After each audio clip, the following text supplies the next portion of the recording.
Mobile में आपको जो दिख रहा है यह आखिर किस लिए होता है? और ये आयरन पिलर जो कि लोहे का बना हुआ है, इसमें 1600 साल से आज तक कभी जंग ही नहीं लगा। ऐसा इंटरेस्टिंग और माइंड ब्लोइंग फैक्ट्स आप आज जानोगे कि आप जरूर चौंक जाओगे। तो इस वीडियो को पूरा ज़रूर देखना, और अगर चैनल पर नए हो तो चैनल को सब्सक्राइब करके उस बेल आइकन को भी ज़रूर ऑन करना।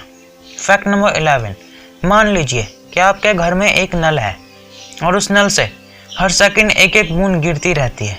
तो अगर हम पूरे साल में उस नल का टोटल पानी इकट्ठा करें तो वह हज़ारों लीटर तक पहुंच सकता है। तो मेन बात यह निकलती है कि कुछ भी हो, एक एक बूंद पानी को बचाने की कोशिश हमें ज़रूर करनी चाहिए।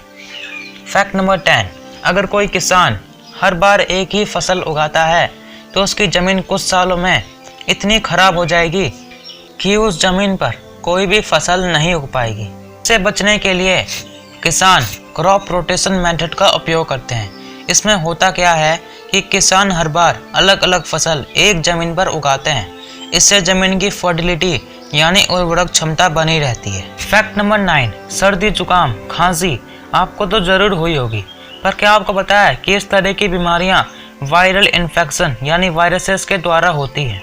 तो बात अब ये आती है कि हमारे इतने मॉडर्न होने के बावजूद आज तक साइंटिस्ट इस नॉर्मल सर्दी जुकाम या फिर खांसी की कोई एक्चुअल मेडिसिन बना ही नहीं पाए हैं।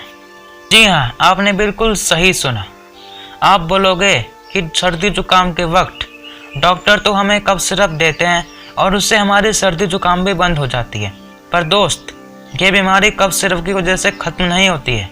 वो तो सिर्फ इम्यूनिटी पावर यानी रोगों से लड़ने की क्षमता बढ़ाने के लिए दी जाती है। तो मेन फैक्ट यह निकलता है कि यह सर्दी जुकाम आपके शरीर की इम्यूनिटी पावर की वजह से ख़त्म होती है, और आपके शरीर की इम्यूनिटी पावर जितनी मजबूत होगी उतना ही जल्दी आप कई बीमारियों को आसानी से ख़त्म कर पाओगे।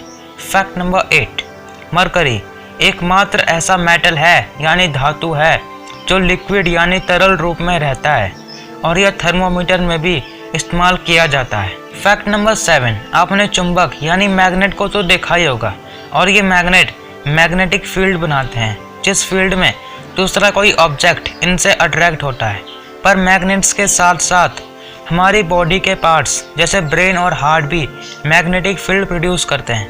इससे इलेक्ट्रोमैग्नेटिक सिग्नल ट्रांसमिट होते हैं हमारी बॉडी में। फैक्ट नंबर 6, आजकल कच्चा तेल यानी पेट्रोल और डीजल बहुत ही ज़्यादा मात्रा में उपयोग किया जाता है, खासकर गाड़ियों में।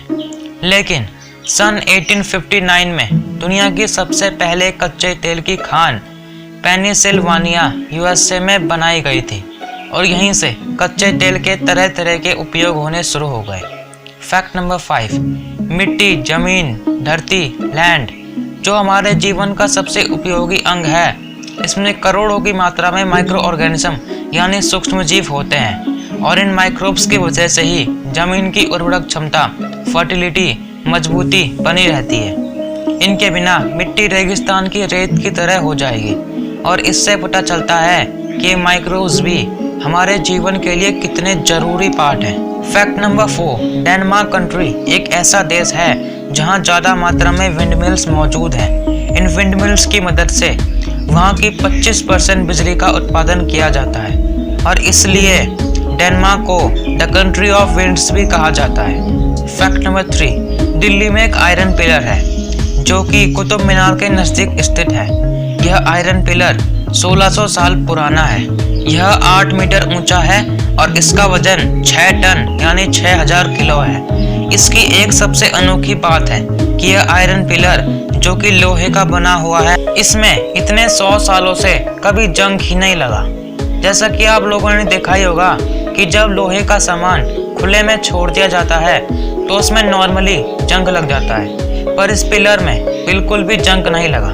वैज्ञानिकों ने इसके ऊपर कई शोध किए पर उनको कुछ भी समझ नहीं आया। ये पिलर आज भी एक बड़ा रहस्य बनकर खड़ा है। फैक्ट नंबर 2, हमारे इस पृथ्वी में हजारों ऐसे पेड़ पौधे और जीव जंतु हैं जिनकी प्रजाति दिन प्रतिदिन खत्म होने के कगार पर बढ़ती जा रही है। जैसा कि आपको पता ही होगा कि इन सभी पेड़ पौधों और जीव जंतुओं को एंडेंजर्ड स्पीसीज भी कहा जाता है, और इनको बचाने के लिए रेड डाटा बुक रिकॉर्ड बनाया जाता है जिसमें इन सभी का रिकॉर्ड लिखा हुआ होता है। भारत ने भी ऐसा ही एक रेड डाटा बुक बनाई हुई है और वह इन सभी को बचाने के लिए विशेष प्रयास समय समय पर उठाते रहते हैं। फैक्ट नंबर 1, मोबाइल में ये क्या? यह असल में इसलिए होता है ताकि आपके फ़ोन में सिग्नल्स का ट्रांसफ़र हो सके। जब कोई सेल टावर आपको सिग्नल भेजता है तो वो आपके फ़ोन में इसी पार्ट से जाता है। इस हिस्से के पीछे ट्रांजिस्टर होता है जो कि सिग्नल्स को कैलकुलेट करता है और तब उनको रीट्रांसफ़र करता है। और इसके बगल में या फिर इसके पीछे एक एंटीना होता है जो कि सिग्नल्स को कैच करता है और वो आपके फ़ोन में इसी ट्रांजिस्टर के पीछे होता है। तो असल में इन सभी का इस्तेमाल सिर्फ आपके फ़ोन में इंटरनेट कनेक्शन या फिर वाईफाई सिग्नल्स को कैच करने के लिए किया जाता है और ये सभी के फ़ोन में होता है, चाहे वो कीपैड फ़ोन हो, स्मार्टफोन हो या फिर आईफोन हो। अगर वीडियो अच्छी लगी तो लाइक, कमेंट और शेयर करना मत भूलना और चैनल को सब्सक्राइब करके उस बगल वाले बेल आइकन को जरूर ऑन करना ताकि मेरी एक भी वीडियोस आपसे छूटे ना। तो at last, thanks for watching.